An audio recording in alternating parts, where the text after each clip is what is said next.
Warning. Some stories shouldn't be told, but this one will be. Rain hammers against the translucent marble walls of the Voynich like insistent fingers knocking at the door of consciousness. It's 11:47 p.m. I, Elias Varela, at 23 years old, never imagined my thesis on dead writing systems would lead me here. I walk through the main corridor, my footsteps echoing in the emptiness of 6 floors of sleeping knowledge. The white gloves clothing my hands feel like surgical gloves, and in a way they are.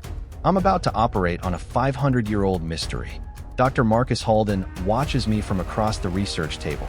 His eyes are gray as the storm outside, and there's something in them that disturbs me. It's not distrust. It's expectation. You have 2 hours, Mr. Varela. His voice resonates low, almost reverent. The Voynich Manuscript is not loaned lightly. Your dissertation on Semitic proto-languages impressed the committee, but he pauses meaningfully. Be careful what you seek. Sometimes books read us more than we read them. Before I can respond, he's already disappeared among the shelves, leaving only the scent of aged tobacco and something older. Incense, perhaps, or myrrh. The manuscript rests before me like a sleeping animal. The parchment exhales a smell my mind cannot categorize. It's not just mold or antiquity. It's organic, alive, as if the fibers still breathe. I open the first page. The illustrations are even more disturbing in person. Plants that shouldn't exist. Roots intertwining in impossible geometric patterns. Flowers with petals that look like eyes. Leaves resembling hands opened in supplication or warning. I begin photographing the pages with my digital camera, but something makes me stop. An impulse. I pull my UV flashlight from my backpack. Bought it to check watermarks on ancient documents. This is where everything changes. I pass the ultraviolet light over page 67, the one with the circular diagram researchers call the cosmic rosette. And then, good God, letters emerge from nowhere. No, not from nowhere. They were always there, waiting. Written with ink invisible to common light. An elegant calligraphy blooms under the UV spectrum like night flowers opening. And I can read it. I shouldn't be able to. The language is an impossible mixture. Archaic Latin intertwined with Aramaic, alchemical symbols functioning as verbs, numbers that are also philosophical concepts. But my mind translates instantaneously, as if I'd always known this language, as if it were engraved somewhere deep in my reptilian brain. I read aloud, barely noticing I'm speaking. In the Anno Domini of 1437, we, the last guardians of primordial knowledge, write this testament not for eyes, but for souls that can still see. We are the fraternity of light, and this is our legacy against the darkness that advances. My hands tremble. The room seems to spin gently, as if the floor were water. Knowledge is light, I think, but light can blind. I continue reading, turning pages with growing urgency. Each illustration now makes sense. They're not plants, they're maps. Maps of human consciousness. The naked female figures in circular baths aren't women. They're representations of Sophia, wisdom personified, bathing in the waters of forbidden knowledge. The hidden text reveals, we were hunted by the Holy Inquisition, burned as heretics, tortured until we renounced the truth. But truth cannot be destroyed, only hidden. We guarded the secrets of Eleusis, the mysteries of Isis, the gnosis of Alexandria. All the knowledge Rome tried to erase. And so we created this work, which will seem madness to profane eyes, but will be absolute clarity to those whom the light chooses. What are you doing? The voice hits me like a shot. I spin the chair abruptly. A woman stands 3 meters from me. I didn't hear her footsteps. She wears a black wool coat, red hair falling over her shoulders like liquid fire. Her eyes are green with golden flecks, exactly like Isolde's eyes, the figure that repeats in the manuscript's illustrations. Impossible. Who are you? My voice sounds strangled. Someone trying to save you. She approaches slowly, hands raised in a pacifying gesture. You activated something, Elias. The manuscript recognized you. Now they come. They? What the hell are you? The sound of breaking glass explodes from the lower floor. Then voices. Radios crackling. Running footsteps. The woman grabs my arm with surprising strength. Photograph everything. Now. And then run. I run. My camera fires photo after photo as I frantically flip through the manuscript under UV light. Each page reveals more of the hidden text. Names, dates, astronomical coordinates, and something more, a ritual, an initiation. The bearer of light must understand. Knowledge is not power, it is responsibility. We carry the burden of knowing what humanity is not yet ready to accept. The woman, Isolde, my mind insists on calling her that, pulls me through the service stairway. Behind us, voices multiply. They're not security guards. They're military. Or something worse. Dr. Halden. I gasp as we descend, he knew. He set me up. Halden is from the Black Order. Isolde responds without looking back. They're descendants of those who hunted the original fraternity. When you read the text aloud, you activated a kind of beacon. They have anomalous linguistic frequency detectors installed in all major libraries worldwide. They've been searching for someone like you for centuries. Madness. This is madness. But then why am I running? Why do I believe her? Because deep down, since I read those first words, something in me changed. I can feel it. A low hum at the base of my skull, as if neurons were being rewritten, connections being formed. The manuscript is reprogramming me. Rain swallows us. We run through the deserted streets of New Haven, and I barely recognize the city where I've studied for the last 2 years. Everything seems different now. Yale's Gothic buildings aren't just architecture, they're symbols. The gargoyles aren't decoration, they're warnings. Isolde pulls me into an alley, and we press against the wet brick wall, breathing heavily. You need to understand, she says, and her voice carries centuries of weight. The Voynich Manuscript wasn't written to be deciphered by common linguistics. It was written to be felt, to resonate with those who have the correct frequency of consciousness. Frequency of consciousness. I repeat, and my voice sounds hysterical even to myself. You're talking like an esoteric lunatic. She stares at me with devastating intensity. You read the text, Elias. You understood. Of all the cryptographers, linguists, historians who've studied the Voynich in the last 500 years, how many achieved that? 0. Until you. Why do you think that is? I have no answer. She continues. The Fraternity of Light was founded in 1437 by a group of mystics, alchemists, and condemned heretics.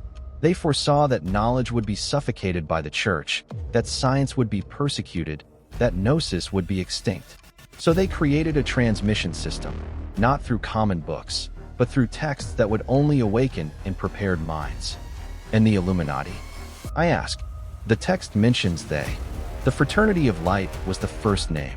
Centuries later, in 1776, Adam Weishaupt tried to revive the original principles and called his group Illuminati. But he had only fragments of the real knowledge. The complete testament is in the Voynich, and you just activated it. A black car turns the corner slowly, headlights cutting through rain like blades. We run again. The hideout is appropriately grim. An empty apartment above an abandoned mechanic shop.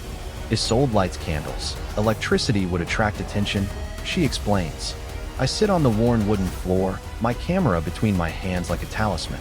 I begin reviewing the photos. Under the digital screen, the hidden text glows with its own light. The vision strikes me like lightning. Suddenly, I'm no longer in the apartment. I'm in a damp crypt, illuminated by torches. Hooded figures circle a stone table where a virgin parchment rests. The Voynich not yet written. A man removes his hood. His face is marked by torture scars. The Inquisition has already visited him. He speaks in Latin, but I understand. Brothers and sisters of light, tonight we seal our testament. Not to escape death, for we will all be found and burned, but to ensure truth survives. We will use Celine's ink, extracted under the new moon, which only reveals its words under light that doesn't come from the sun. A woman approaches. Isolde, or someone identical to her. And who will carry the message through the centuries? She asks. Those who are chosen, responds the scarified man. The text will recognize its own kind. Minds that still remember what we were before Rome, before dogma, before fear. They begin to write. Each symbol is a seal. Each illustration, a door. The impossible plants are diagrams of expanded consciousness. The female figures represent stages of Gnostic initiation. The concentric circles are maps of the sacred geometry that sustains reality. They're not writing a book. They're creating a consciousness virus. I awaken with a scream. Isolde is kneeling beside me, hands on my shoulders. You saw. It's not a question. The manuscript is sharing its memory with you. That's how it works. It's not information. It's experience transfer. My mind spins. The implications are, they died, I whisper. All the original fraternity members. Burned. But before, they imbued the manuscript with their consciousnesses. That's why it seems alive. Because, in a way, it is. Isolde smiles sadly. Now you understand. The Voynich isn't a code to be broken. It's a seed to be planted. And you, Elias Varela, are germinating. Knowledge is light, but light can blind. I look at my hands. They tremble not from fear, but from something deeper. Power? No. Purpose? What do they want me to do? I ask. Continue the chain. Isolde answers. The fraternity chooses a bearer each generation. Someone who can guard the knowledge until humanity is ready. You're the first in 200 years. And you? She hesitates. Then, I'm what remains of the last bearer. An imprint. The manuscript keeps me existing between pages and reality. When you read the last page, I disappear. But the message survives. Impossible. But we've already crossed into impossible territory. The sound of helicopters resonates outside. Spotlights sweep the streets. They have the city surrounded, Isolde says calmly. You need to decide, Elias. You can surrender the manuscript, return to your normal life, forget all this. Or you can complete the initiation, read the last page, and become what you were born to be. I open the camera, scroll to the last photo. It's the final page of the Voynich, the one nobody ever paid much attention to. Just a few paragraphs in a language scholars classified as Voynichese and ignored. Under the UV light captured by the photo, the true text emerges. To the final bearer, the knowledge we preserve is not about the outer world, but about the inner world. We don't guard secrets of gold or temporal power. We guard the memory that each human being is a star, a spark of the divine, capable of illumination. The darkness we combat is not from external enemies, but from internal ignorance, the forgetting of what we are. If you've read this far, you already know the truth. The Illuminati, the fraternity, all the names we used are just that, names. True illumination doesn't come from secret societies, but from individual awakening. We don't control the world. We try to liberate it. Your final test is this: destroy the manuscript. Let it burn. Because the true knowledge isn't in the pages, but in you. We've already planted the seed. Now you are the Voynich. Tears stream down my face without me noticing. The door explodes. Men in black invade, weapons drawn. Dr. Halden enters behind them, smiling his gray smile. Ah, Mr. Varela, he says. You really activated something extraordinary. We're going to have a long conversation about what you saw. Isolde stands beside me, invisible to them. She whispers. Last choice, Elias. Be the guardian or be the light. I understand. I grab the lighter from my pocket. In one fluid motion, I ignite the flame and bring it close to the digital camera. The plastic begins to melt, photos erasing in distorted pixels. No, Halden screams, lunging forward. Too late. I respond, and my voice sounds different. Deeper, multiple, as if speaking not just for myself, but for the 37 original fraternity members. The manuscript has already fulfilled its purpose. I am the testament now. The camera melts completely. The only copies of the hidden text disappear in toxic smoke. Halden stares at me with pure hatred. You have no idea what you just did. What you just destroyed. Destroyed. I smile, and it's Isolde's smile, the smile of those burned in 1437. I liberated. You spent 500 years trying to possess knowledge. But knowledge cannot be possessed, only transmitted. And then I do something even I didn't expect. I touch Halden's forehead and transfer. For a second, I see what he sees, not the manuscript's words, but pure experience. The sensation of being in the crypt, of being tortured and still choosing truth, of dying so light can survive. Halden recoils, staggering, tears in his gray eyes. God, he whispers. God, we were wrong. The other agents look confused, but Halden has fallen to his knees, transformed. Knowledge is light, and sometimes light heals. They let me go. I don't know if it's confusion, fear, or something deeper. But when I exit the building, nobody follows me. The helicopter pulls away. The operation is aborted. Isolde walks beside me, still visible to me, perhaps always will be. Or maybe it's just my mind, a construct created by absorbed memories. It doesn't matter. What happens now? I ask. Now you live, she responds. Guard the knowledge. And when the time comes, find the next one. The chain continues. One bearer at a time. One light at a time. What if I'm insane? The question that's terrorized me since the beginning finally emerges. What if none of this is real? What if the manuscript is really just meaningless scribbles and I had a psychotic break? Isolde stops, looks at me with those impossible eyes, green with golden flecks like nascent galaxies. Elias, dear, she says softly, sanity is just consensus. You saw beyond consensus. If that's madness, well, what kind of world would it be where truth is considered madness? She begins to fade, not with sadness, but with satisfaction, a mission accomplished. The last page.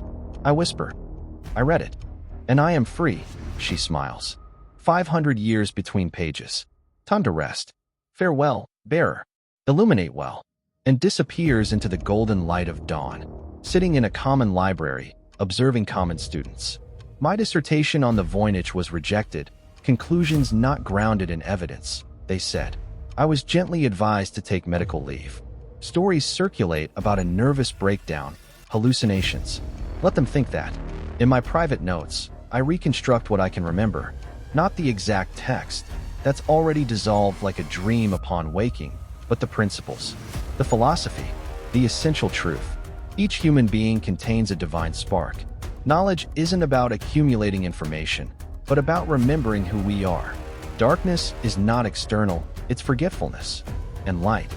Light is simply recognizing the light in oneself and in others. Simple. Devastatingly simple. A young woman sits at the table beside me. She opens a book about historical cryptography. Something about her makes me look twice. There's an intensity in her eyes, a familiar frequency. No, not yet. But maybe. Someday. When she's ready. I close my notebook and leave the library. Sunlight breaks through clouds, creating rays of light that look like golden staircases. Knowledge is light. Light can blind, but it can also awaken. I smile and walk toward the luminosity, or beginning.